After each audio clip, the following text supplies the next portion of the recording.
Don't ask, and I won't tell. Hey, so it's day 33. I had 2 juices today, and you know what? Not much else went on, actually. It's a Sunday today, and it was raining outside, and it was really quiet today. One of the things I've been thinking about is the fact that I've called this 40 Days of Naked. But it got me thinking about the idea of being naked, right? There's a TV show, Naked and Afraid, and the point of it is to be naked and out in public it's the dream we always have, right? That we show up at our elementary school and we're in our underwear, or we're somewhere and we're outside and we're in our underwear. That sort of vulnerability and that feeling of being exposed and being out there, putting something out there. And it dawned on me that part of doing this or making these videos is a little bit putting myself out there. I think that's a good thing to do in life, is to put ourselves out there, is to take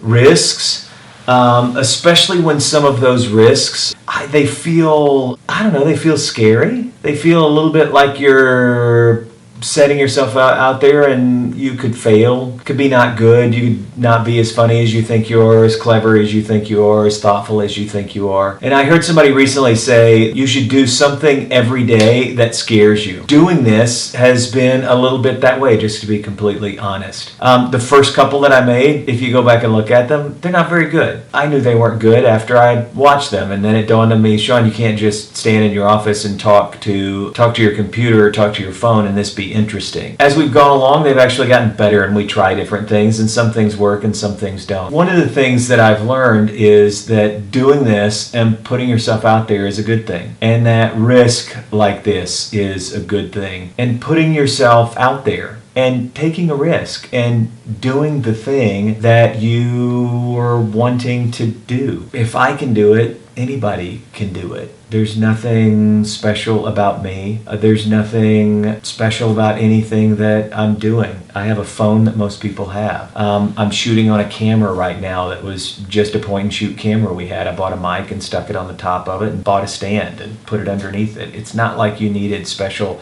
expertise to know how to do this. Being willing to do it does take a step. For some people, it's no big deal. Some people love putting themselves out there all the time. Others are more introverted. Others like to write, or others like to stay on the other side of the camera. And there's something about that lens right there, that dark eye that's sort of staring at you, and you're not getting any sort of human feedback, and then you put it out there and you just wonder how people are going to respond. But I think that's a good thing. I think it's a good thing to do that in life, and I think it's a good thing to share parts of ourselves that maybe we don't all the time. Of course, there are things, there's appropriateness, and there's appropriate places and right things and a level to which to share that's healthy and appropriate. I'm talking about those like little fears that sit down inside of us that we all know we have. They're things that stop us. They become barriers to it because, oh, what will they think? What will they think? What will they think? And sometimes we just have to say, you know what? I don't care. I don't care what anybody else thinks. I'm going to do this because I want to do it. And if 10 people watch it, great. If 10,000 watch it, great. If 10 million watch it, great. It doesn't matter. And you're not in charge of the results. And that's one of the things that I've learned in life, is that it's not my job to manipulate results, and it's not my job to actually get too caught up in them. It's my job to do something and to not quit and to get better every day. And I'll let the results fall where they may. I had a great grad school teacher once. He was a manager, a talent manager, and he managed filmmakers, and he managed both the Wachowski brothers and he managed the Coen brothers. And he said the Coen brothers movies all together, you know, everything from Blood Simple up to their most recent one, which was, I think, Hail Caesar, with on all of them in between, Raising Arizona and Fargo and all of those.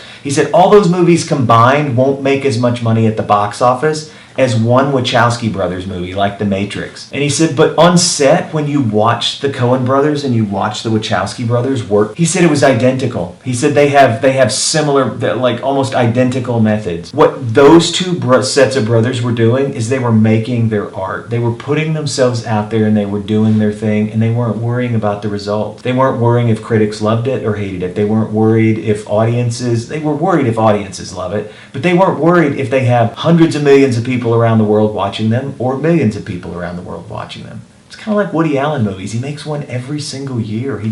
keeps putting them out there. Some of them are total bombs and some of them are great. They're pieces of art. And so the thing is to not get concerned about the results, because some of those things are just outside of your control. I realize that a lot of times in work, we're paid and we're expected and we're measured on the results. But honestly, all we can do is do the best we can do, let the results fall where they may, and be humble enough to admit when we've done a good job or we've not done a good job, and learn when we haven't and get better the next time and the time after that and the time after that and the time after that. That's all we can do, is just keep getting a little bit better and a little bit better and a little bit better. Hopefully, over time, as we grow, the results get better and we find an audience for that thing we're creating or that business we're building or those stories we're telling or whatever it is that you're doing. That thing, again, that we've been talking about that's down inside of you that you're afraid to let out. But anyway, that's my thought for the day.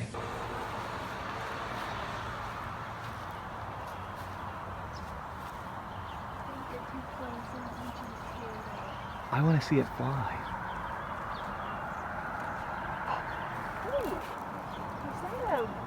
It was a Roadrunner. Roadrunner.